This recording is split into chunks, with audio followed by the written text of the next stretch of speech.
எங்களை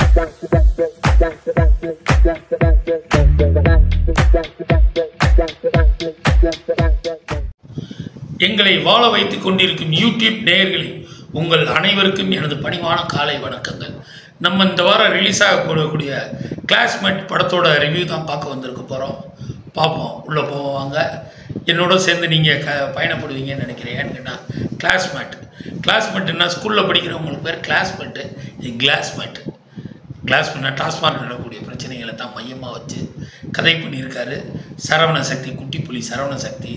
படத்துக்குள்ளே போவோம். இந்த படத்தை பார்த்தீங்கன்னா மொகோய் ஃபிலிம்ஸ் இன்டர்நேஷ்னல் சார்பாக அங்கேற்கண்ணன் ஹீரோவாகவும், அதே நேரத்தில் கதையின் நாயகனாகவும், தயாரிப்பாளராகவும், கோ டைரக்டராகவும் இந்த படத்தில் பணியாற்றியிருக்காரு. இதுவே அவருக்கு ஒரு சலாம் சொல்லணும். ஏன்னு கேட்டிங்கன்னா, படத்தை போகிறதோட இல்லாமல் தானே கதாநாயகன் நடிச்சு படத்தோட முழு கதையிலையும் இன்வால்மெண்ட் ஆகி அவரே ட்ராவல் ஆகியிருக்காருங்கும் போது அதுக்காகவே அவருக்கு ஒரு சபாஸ் பண்ணணும். இவரோட பார்த்தீங்கன்னா புராணா கதையின் நாயகியாக நடிச்சிருக்காங்க. ரொம்ப அற்புதமாகவே நடிச்சிருக்காங்க. மயில்சாமியோட கடைசி படம் முழு டப்பிங் நடித்து முடிச்ச கூட படம் இந்த படம் தான், கிளாஸ்மேட் தான். வழக்கம் போல் மயில்சாமினால குடியாரன் கேரக்டருக்கு கோல்டு மெடல் கொடுக்கலாம். இந்த படத்துலையும் குறையில்லாமல் தான் நடிச்சிருக்காரு. இவரோடு சேர்ந்து அதாவது நிறைய ஆர்டிஸ்ட்கள், குறிப்பாக சொல்லணும்னா சாம்ஸு கலக்குன்னு கலக்கியிருக்காங்க.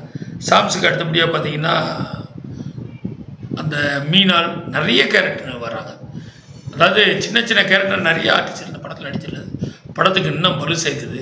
அதே நேரத்தில் ஒரு குடியால் ஒரு குடும்பம் எப்படி அழியுதுங்கிறது தான் எண்டில் கிளைமேக்ஸை சொல்லியிருக்காங்க. காமெடிங்கிற பேரில் சும்மா அதிரி புதிரி பண்ணியிருக்காரு குட்டிப்புலியும் கதாநாயகன் அங்கேற்கண்ணனும். அவர் அதாவது தாஸ் இந்த படத்தில் ஒளிப்பதிவாளர் தாஸ் இந்த படத்தில் ஒரு அதாவது சேர்மனாக நடிச்சிருக்காரு. அவர் பொண்டாட்டி ஒரு நகைக்கடையில் பர்ச்சேஸ் பண்ணுவோம், ஒரு 12 லட்ச ரூபா மதிப்புள்ள வைர நெக்லஸை மிஸ் பண்ணிட்டு வந்துடுவாங்க. ஆனால் குடியாரனாக இருந்தாலும் ஒரு சின்ன பையன் பேச்சை கேட்டுக்கிட்டு நம்ம குட்டிப்புலி சரவணனும் கதை நாயகன் அங்கேற்கண்ணனும் போய் அந்த அம்மா மீனால் வீட்டில் கொண்டு போய் கொடுத்துட்டு வருவாங்க. இது என்னன்னு கேட்டிங்கன்னா, கதையோட லிங்க் எண்டில் அதே சேர்மனோட காரில் ஒன்றுக்கு இருந்துருவாங்க. அந்த காரில் ஒன்றுக்கு இருந்தனால இவங்களுக்கு தூக்கி போட்டு அடிக்கும் போது அந்த அம்மா இவருக்கு சாப்பாடு எடுத்துகிட்டு வருவாங்க. தான் புருஷனுக்கு சேர்மனுக்கு சாப்பாடு பார்த்தா அந்த தம்பிகளை பற்றி பாராட்டி, அடாடா தம்பியை நல்ல தம்பிங்கன்னு சொல்லுவாங்க. அந்த இடம் உண்மையாகவே ஒரு பஞ்சு நல்லா தான் இருக்குது. அதே போல் இந்த படத்தில் ஒரு ஹைலைட்டான சீன் சொல்லணும்னா, இனிமேல் நம்ம குடிக்கவே கூடாது, குடியை திருத்தக்கூடிய ஒரு டாக்டர்கிட்ட போய் அங்கே போய் ட்ரீட்மெண்ட்டுக்காக போவாங்க. அங்கே போனால் அந்த டாக்டர் அவரோட பொண்டாட்டி டென்ஷனில் இவனோட குடிக்க கடைசி அவர் டாஸ்மார்க் வாசலில் படுத்து கிடப்பார். அதுதான் கதை. அதில் தான் ஹைலைட்டான சீனு. அந்த டாக்டராக நடிச்சிருக்கக்கூடியவரையும் சும்மா அதிரி புரியாக தான் காமெடி பண்ணுவார். படம் உண்மையாகவே பார்க்க வேண்டிய படம் தான். அதாவது நிறைய இது மாதிரி கதைகள் வந்தாலும் ஒவ்வொரு கதைக்கும் ஒவ்வொரு பேட்டர்னு. குடியால் குடிகடுன்பாங்க. அதையே சரவண சக்தி அவரோட பாணியில் காமெடியாகவும் சுவையாகவும் நகைச்சுவை தன்மையோடு சொல்லியிருக்காரு. அதாவது குடியாரன்னா பறக்கக்கூடிய பெண் குழந்தைகள் தேவதைகளாக பறக்குதுன்னு ஒரு பஞ்சு ஒன்று பண்ணியிருப்பார். அந்த சீன் தேட்டர்லேயே ஒரு சின்ன மனசுக்கு ஒரு நெருடலாக இருக்கும். இதே நேரத்தில் மயில்சாமி இந்த படத்தில் நடித்து அவர் ஒரு ஆக்ஷனில் இறந்து போயிடுவார். அவர் என்ன ஆனார், அவர் குடும்பம் என்ன ஆச்சுங்கிறது அந்த படத்தோட கிளைமேக்ஸ். அதை ரொம்ப அருமையாக சரவண சக்தி அதாவது எல்லா கதையிலையும் ஒரு ட்விஸ் இருக்கும். அதில் இந்த படத்துலேயும் அந்த ஒரு ட்விஸ்ஸிங் இருக்குது.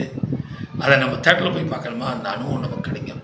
உண்மையாகவே பார்க்க வேண்டிய படம் கிளாஸ்மேட்.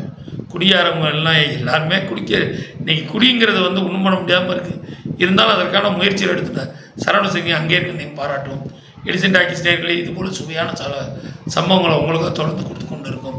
பாருங்கள், உங்களுக்காக நான், உங்களால் நான். வணக்கம். இந்த வீடியோ உங்களுக்கு பிடிச்சிருந்தா லைக் பண்ணுங்கள், கமெண்ட் பண்ணுங்கள், ஷேர் பண்ணுங்கள், சப்ஸ்கிரைப் பண்ணுங்கள்.